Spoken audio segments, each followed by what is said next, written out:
guys, ngasi di sige package se hangtok mina se sige package se ai friend amana thabi rakpane bako ma se ai amphok thengadri ma se Delhi da laibane hoji aduga ai ga amphok thengadi Instagram da khangna bane bako ma ga ai ga se aduga ma ga ai ga birthday se chap mane bako adugi ai gi birthday gi gift oina mana si se thabi rakpane ma gi minga na ka ubane ado thank you so much Nana for sending me this all the way from Delhi.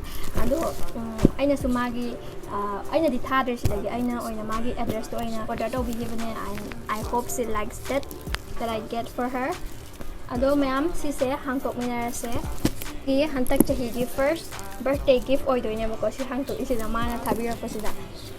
Ado hangasi I still dream about the days when we still like box se hangtok minara se sida yaure ma pot yam ma man thabi ise kai je ye ahan ba yi de ni ka sina kai ma thabi ise pot yam ma ba kai je ye kala na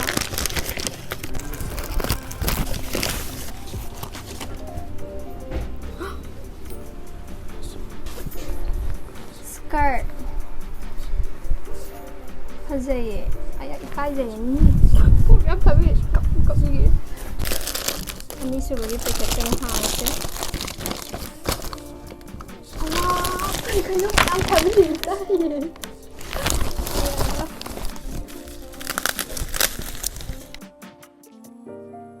Earring sudah semaga.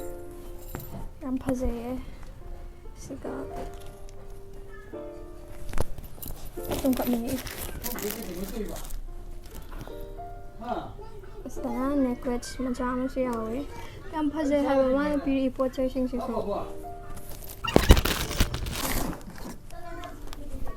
Tuka. Ada su dress ama lai. Dress ama su. Ada scarf ama siya we. Scarf ama siya. Ay, naku sa yang kajay ay. Aduga clip suyawi sida. Sina mascara. Mascara suyawi. Sida scrunchie masam suyawi.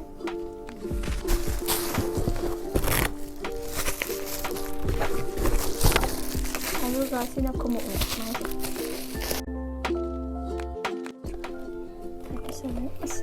I'm a lemon sa hate name gi kumu am so happy re happy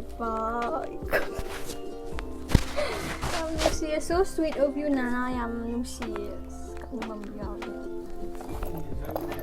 sabi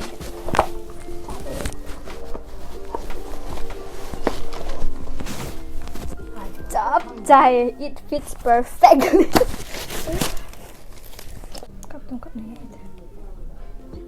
Thank you so much Nana for all the gifts. I really loved it and I also hope that you like what I get for you. And when I come to Delhi, I'll make sure that you're the first one to meet as soon as I reach. Happy birthday to us. Happy birthday to you. Happy birthday to me. Happy birthday to us. And yeah, bye bye. Love you.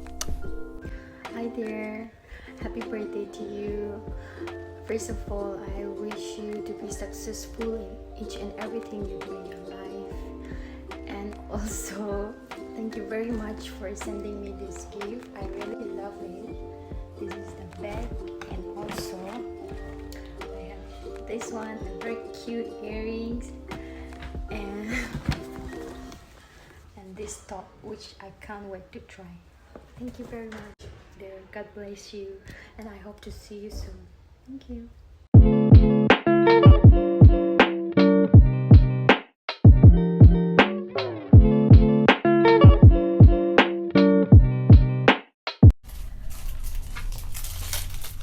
Yeah.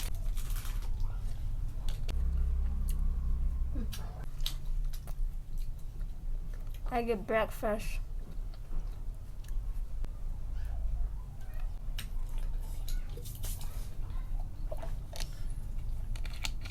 Hi guys, sana din nakaantong siya kayo ng college.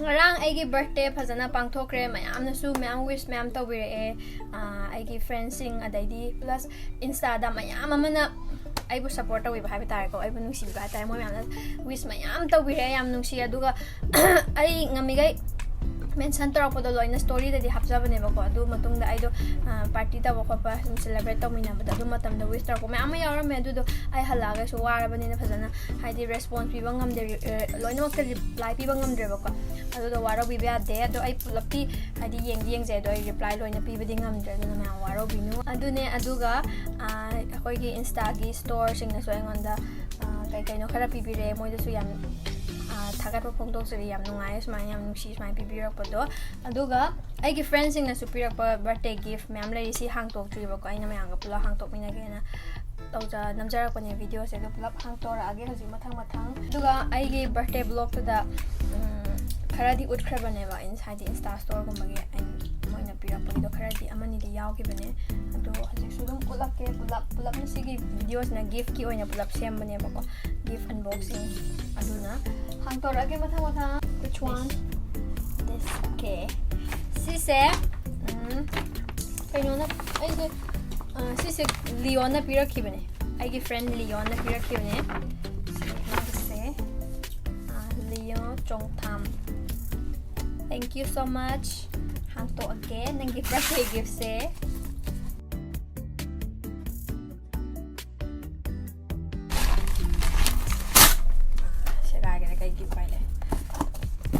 oh mirror do nesi se Rohit kisu lai bana ina su pa ma lai oh pink color akoi Rohit kina white color oye baka pink sina nupi thoe ina pam ja thoe mana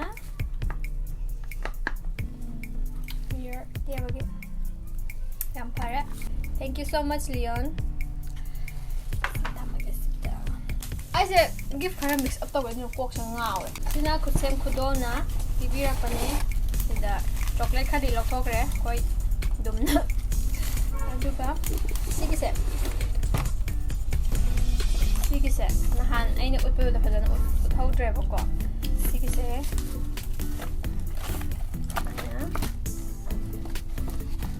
sigise dane light yawramme bo hamma sida light to light ka thala ga ti phajani amambada angan bani na kya okay na amambada ka thala ga phajani sina aige friend Regit na pipirakpane thank you so much Regit mana shirt ama pipirae wow very masanan ba color sima pipirae thank you so much Regit matang na si sina ko Instagram da Meraki love for Meraki I pronounce na to ba khangre si se moi se kaino ne akoi gi handmade kitchen masana semjaba mana semjaba smaina XO hana to han semeto fajaye gold flakes hapaga dry flowers hape aduga sigi sidana p sidana white oraga haina gold flake amani hape yam fajaye thank you so much fajadra yam aduga sikana pira pa I cover it. Who gave me this? Liklay na traga dina. I cover it. Pula pirak ki ba cover da. Ming tharak ta bagi. Happy birthday. Nung si manle. Ay nga ka ud sa nga di sunga hang da mi udi. Adadi adana pi de ya. Ume sorry na pi ba man. Ume sorry na. Maga aiga sigi video su like aina kebi raga namgi video da adugi imana video ne basi thank you so much yam nusiye si mohana ke sigala si moi hom da pulap la ga mathang thang pisala da adugi ai do karamna khanghok tre basi liklai khangre ka What? Kaino my set. What? I think kaino mana vanilla flavor kaino shake mix ka pidi ai body sem haningi la kai khan ri gakta aina cup ne mug aduga masayam nale print ko tawji phajai oh candle that is short glass ka have the you thawana pidi ba mal gore candle nusi ba me yawe to diwali gi ka smina seba masu yawe etc. Thank you so much Iman Bising aluga sina aigi friend amasung aigi nungsirbi sister aigi inaw nupi haiba tare aduga friend su pulle made mana pibirakpane mai mingna Liza lawe Liza na pibirakpane nungsibado loire kon nungana aduga sol amasu yawe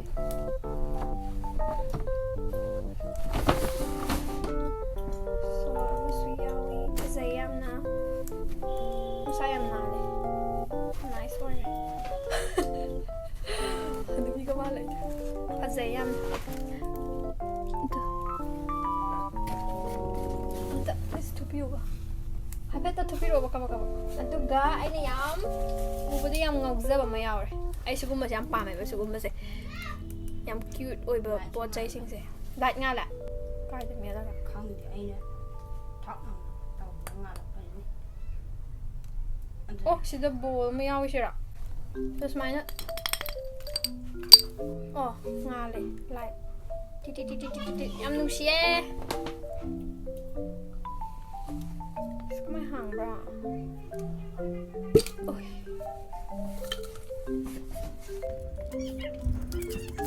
Mana letter may ibire sida. Happiest birthday, Che Pretty.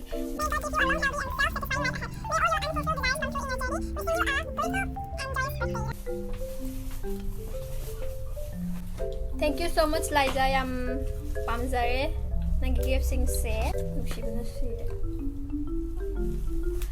aduga sina I friend agudo ay video namin na badang hamoy abdo adudo mana pibirak pa ne fruit ama ang pazaye ningon na tsapsarani. Thank you agu sige sina yai mayol dai pirak pa ne ba ko sisi ay mamang through ay live video so hap ki bane loina pot pudi thu gai gre ba ko sana handmade masana semja ba doll adai candles mari to bane ay na loina hati advance birthday o ina pirak ki bane ba advance ko aduna ay na hang to aga lo yeng ke ko ay na install to hap ki bane adu haina pen ay ki haina sticker ki type to ba na pag pibirak pa din naman ay di na so siya bane samji rai adai di kay no gift box among siya ko adu hang to ka num na chocolate kay kalo siya to kare adu gid aduga sisina hiyang lay haina inang hamo designer clothes kara ai gidamakta to che amana haidi hiyang lay gi che na tubira aga kaino photo shoot tau gibada mana che na sisu tubira pa ne ba gidamakta ko birthday gidamakta am phajaye ai ngasi thabak thok da litlo doina si se ado thank you so much Teresa aduga magi friend haidi magi best friend amana su ko Thaurani Bori haina insta da hang bane ba dumana makutna semjaba Bori go mana su birthday gi oina bibirak pa ne as a birthday gift sisu hanta hendang thongbada hapaga charani thank you aduga sina aigi friend umesori nga sagi makta yawdo mana pibirak pa ni sisu aigi friend Sanjuga Salini ga babani na pulap pirak kibane ko haidi pirak sima aduna kana kama hedo pulap pirak pa ni ko aduga t-shirt amayawe oh pame ay haina kara t-shirt or kara oversize or dun design niya ko but dum oversize or ni thank you so much Iman Nabi sima suyawe pagi kay ka oversize kum sa haina yumda hang taw na ba do si candle ha pag Oh yeah, candle yungaga Diwali da yanbada yam fazarani. Aduga dengo teddy bear macha ama hapira'e. Nushitra, ting ting ting. Best wishes. See mga hapira'e. Thank you so much. Lore, finish. Aduga ama na rin mo. Sina Dina. Sina Liklay na pirak pa. Ay, ikaw, sige ma. Sina Dina na pibirak pa ni. Sina Liklay na pibirak pa ni. Ay, Liklay na piri isa kay ginawa ni. Mana ay ngonda. Kay kalar pa mi hanggiya ba. Ato gina, si ma Liklay na pibirak pa ni. Pasay. Si ay so sama na ba blue color ni ko ay gida. Blue sama na ba lay. Blue di kya. 이파부즈 응원의 빡빡이하고 와이치는 알아 빡가다 봐마네. Thank you so much Liklay. Seasona last order na season ko kay na review ko na ba. Deliver service in Falveri ko ko your local postman high. Mo kasi kay no na habi. Koy food ki wora mo wora everything koy Instagram store may apply na ko. Adugo magi WhatsApp deliver to option no ba ne Instagram store hang wa makay na so moiga panarap to so yan moy na sida give hamper ama pibire sida ay nahan ay birthday vlog kasi yaw ni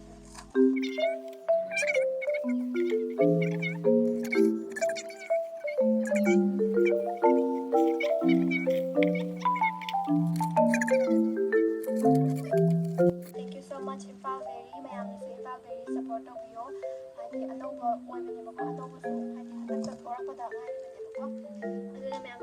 Ado mayam pumna magta thank you so much.